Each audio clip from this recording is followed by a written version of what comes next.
Welcome to This Explainer.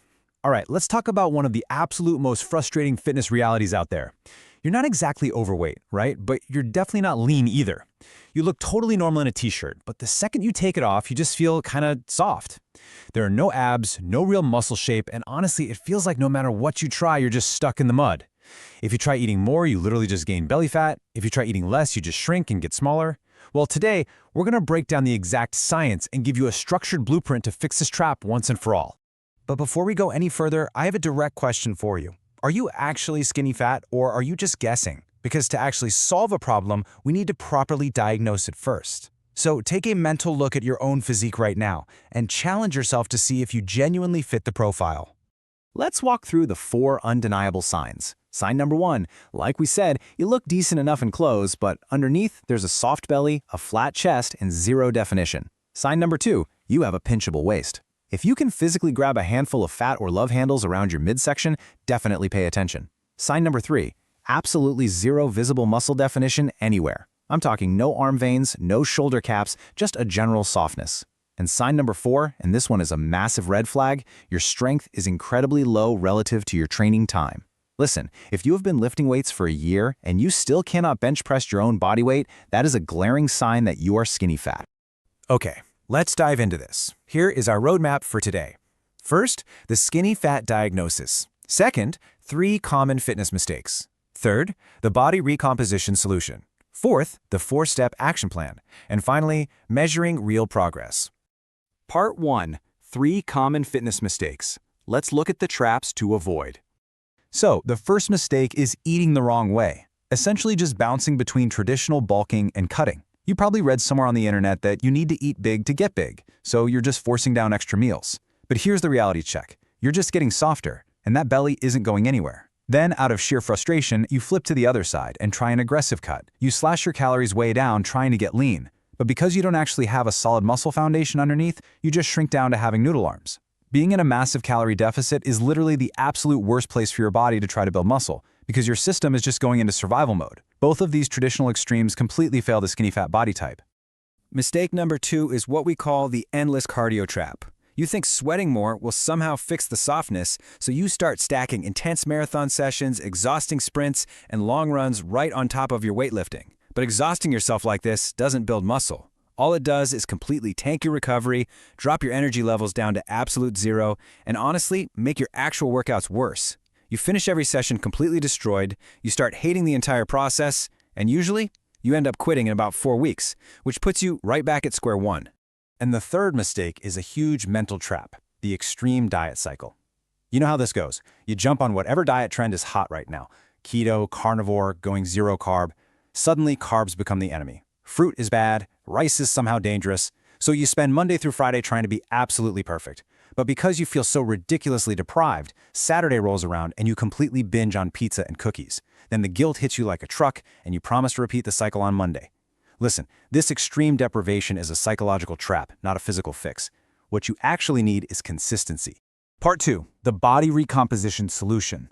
I want to pivot the energy here because there is really good news. Being skinny fat actually puts you in the absolute best position to transform quickly. So the crucial point is understanding body recomposition. Simply put, this is the process of building muscle and losing fat at the exact same time. It's not a sloppy bulk, and it's certainly not a crash cut. It is your ultimate secret weapon. When you're skinny fat, your body is essentially primed and ready for this dual process as long as you give it the right signals. Part 3, the 4-step action plan. This is your structured blueprint to make it happen. Let's rapidly break down these 4 steps. We are going to eat at maintenance or a slight deficit. We are going to prioritize protein like our life depends on it. We're going to train specifically for muscle growth, and we are going to fix those daily lifestyle habits. Let's get into the details. Step 1 is hitting your exact calories. Precision is absolutely crucial here. Skinny fat people simply cannot afford to mess this up. Think about it. If you eat too much, the fat stays right where it is. If you eat too little, the muscle never comes. You need to be at maintenance or a slight 15% deficit. Not 2,900 calories because you just guessed, and definitely not 1,600 calories because you panicked and skipped dinner. You need consistency. And to do this, you have to stop guessing and start tracking. The source material heavily recommends using tools with massive food databases. For example, using something like Cal AI, where you can literally just snap a picture of your meal and get the macros dialed in seconds. Whatever you use, just stop guessing. And this brilliantly illustrates step 2, which is totally non-negotiable. 1.6 to 2 grams. That is the exact daily amount of protein you need per pound of body weight. You can fill the rest of your daily calories with whatever ratio of carbs and fats you prefer, but that protein target, non-negotiable.